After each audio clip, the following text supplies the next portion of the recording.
I'm the Region 2 Area Agency on Aging Elder Abuse Victim Specialist Program Manager, Angie Shepard.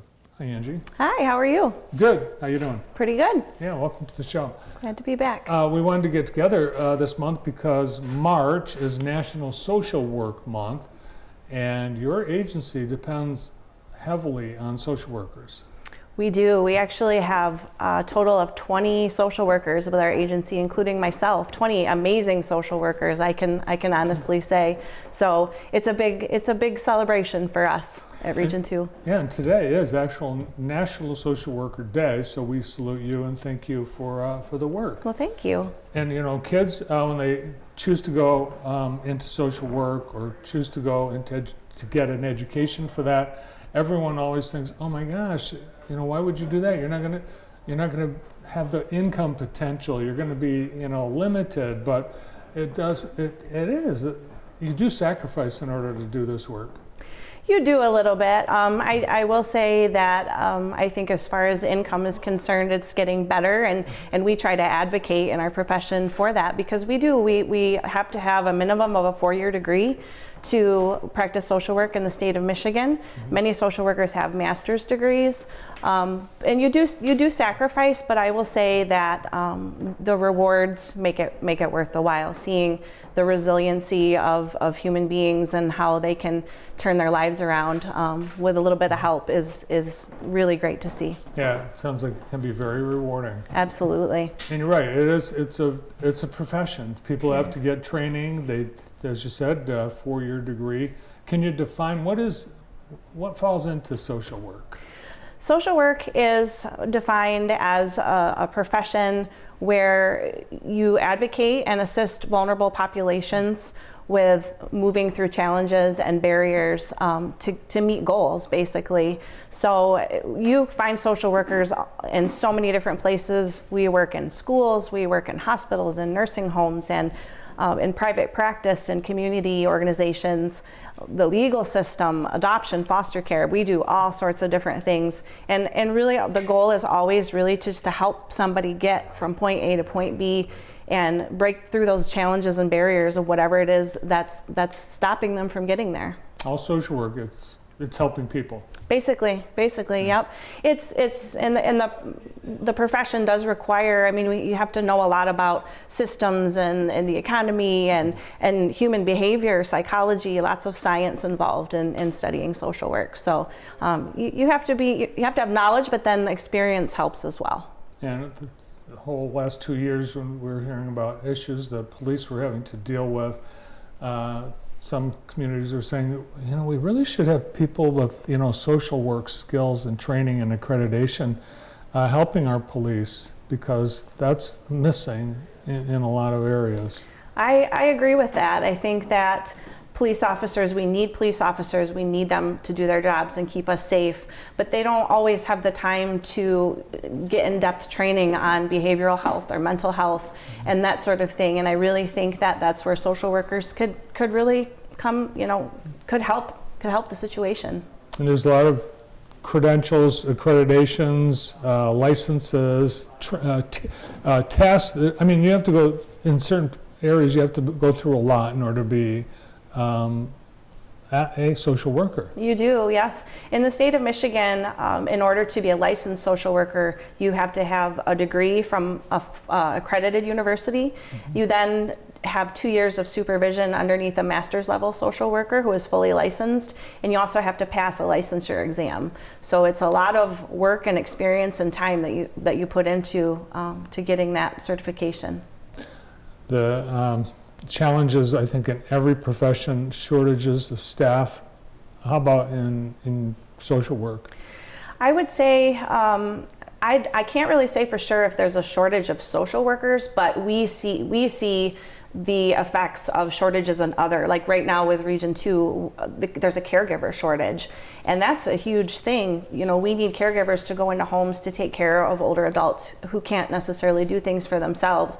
And with that shortage, it's been a real challenge for us to make sure that our older adults are taken care of in their homes. So if you're looking for a job, we need caregivers badly. As the baby boomers age, it's going to get worse. It is. We have more and more older adults that are going to be needing that assistance. So, and we do advocate for, higher pay and benefits and things like that for those. We advocate for other professions as well, because we know that we need those. We need those workers to support vulnerable populations. So at Region 2, you've got a couple of dozen social workers. What areas are these social workers in? What are their job titles? What are they all doing? They do several different things. Many of them are what are called supports coordinators, and they help the older adults in our programs stay in their homes. They coordinate services for them so that they can be successful at staying independent and safe in their homes. We have several social workers who are in management, who oversee the programs, and doing starting out in intake and referral, coordinating resources, all that sort of stuff. You couldn't exist without them. We really couldn't. Our My Choice Waiver program, our contract with the state says that we have to have licensed social workers performing those duties. So we definitely need them. Well, in your role as elder abuse victims specialist program manager during this pandemic, there are a lot of concerns that people were isolated and instances of abuse weren't being discovered and reported. What's the state of that right now? Well, thankfully, we social workers and adult protective services, and we are able to go back into homes. And that really was the hard part, because we rely on sending social workers into the homes so that they can see what's going on, so that they can note any concerns, put interventions in place to help remedy those concerns. So thankfully, now that we're able to gradually starting to go back out in the homes, I think that that's going to start getting better. But that was, I think, probably every social worker I know at the beginning of the pandemic just kind of, started thinking about all of the different things that are going to happen to people, being isolated and in their homes. And it was a scary thought. I know it frightened me. So I think we really probably aren't even seeing the ramifications of that fully yet. And they might be years to I guess, unravel. It could be. So many instances of abuse are unknown to a lot of family members, and they can even include neglect. They can include people taking financial advantage of seniors. Right now, what kinds of scams are you alerting people to? Oh goodness, scams are just everywhere. I would say the biggest thing that we hear probably the most are the romance scams, where people reach out to older adults and form these love interest relationships with them, get them to send thousands and thousands of dollars overseas or wherever they're at, and then that person's just out of money. We see that quite a bit, and it's scary, and we're always trying to educate, trying to let people know that if something like that's happening, just talk, call us and talk to us about it, because we can help you through that kind of thing. And for someone to do that, I mean, it's just despicable, but that means they're willing to invest months or even years in order to get someone's money. It's true. It's amazing. It's hard to hear those stories. It really is. And there's probably people that have been victimized that maybe they don't know it, or they're too embarrassed to tell anyone. I think that I can't remember the statistic off the top of my head, but there's the majority of abuse and neglect cases with older adults go unreported because of that. Either they don't know that they're being abused, neglected, or exploited, or they're ashamed to tell somebody and ask for help. So, are there signs people can look for? Maybe you've got elderly parents. Sure. There's obvious physical signs, if you're seeing bruises or cuts or scrapes or anything like that that just doesn't look right to you. But there's emotional signs, people who are withdrawing, who are isolating, maybe when they didn't do that sort of things before. Maybe their bills are not getting paid like they should be, and that they have the income to pay them.